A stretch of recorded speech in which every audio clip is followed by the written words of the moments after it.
ডাকসু নির্বাচন এবং বিশ্ববিদ্যালয়ের পরিস্থিতি নিয়ে আরো জানাতে আমাদের সঙ্গে যোগ দিচ্ছেন সহকর্মী সাজ্জাদ হোসেন। সাজ্জাদ, আজ সকালে চূড়ান্ত ফলাফল ঘোষণার পরে কিন্তু একটা পরিবেশ তৈরি হয়েছে। এখন আপনি জানাবেন যে সেখানে এখন কি পরিস্থিতি এবং ছাত্র শিবির যেহেতু শিক্ষার্থীদের পাশে থাকার একটা কথা বলেছেন, তো সব মিলিয়ে আসলে সেখানে পরিস্থিতি কি দেখছেন?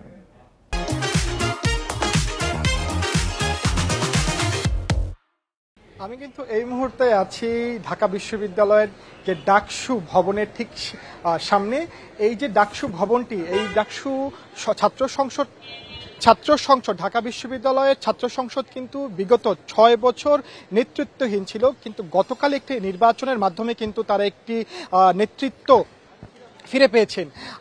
আজকে সকালে কিন্তু 8:30টায় বিশ্ববিদ্যালয়ের নির্বাচন কমিশন এবং প্রধান রিটার্নিং কর্মকর্তা কিন্তু সংবাদ সম্মেলনের মাধ্যমে এবং সেখানে কিন্তু সংবাদ সম্মেলনের মাধ্যমে গতকাল নির্বাচিত বিভিন্ন প্রার্থীদের নাম ঘোষণা করেছেন এবং তারা মোট কতটি আসন পেয়েছেন সেটি কিন্তু সবাইকে জানিয়েছেন।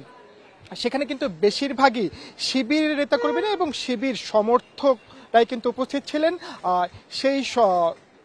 সেই সংবাদ সম্মেলনটি কিন্তু শেষ হয় 10টায়। তারপরেই কিন্তু যে নবনির্বাচিত ভিপি, জিএস এবং এজিএস শিবির প্যানেলের নেতাকর্মীরা কিন্তু গণমাধ্যমের সাথে একটি সংবাদ সম্মেলন করেন এবং এই সংবাদ সম্মেলনে কিন্তু তারা তাদের আগামী যে কর্মসূচিগুলো তুলে ধরেন। সেখানে কিন্তু তারা বলেছেন অনেকটা নারী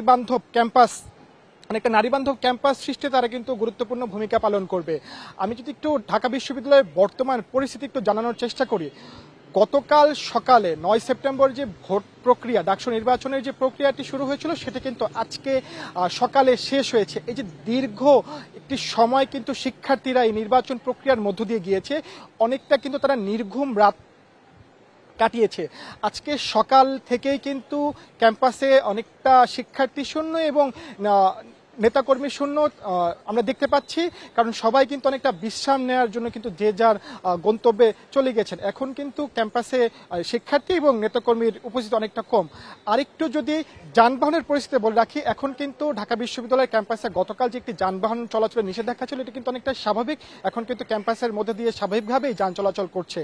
এই ছিল ঢাকা বিশ্ববিদ্যালয় ক্যাম্পাস থেকে ডাকসু নির্বাচনের সর্বশেষ তথ্য।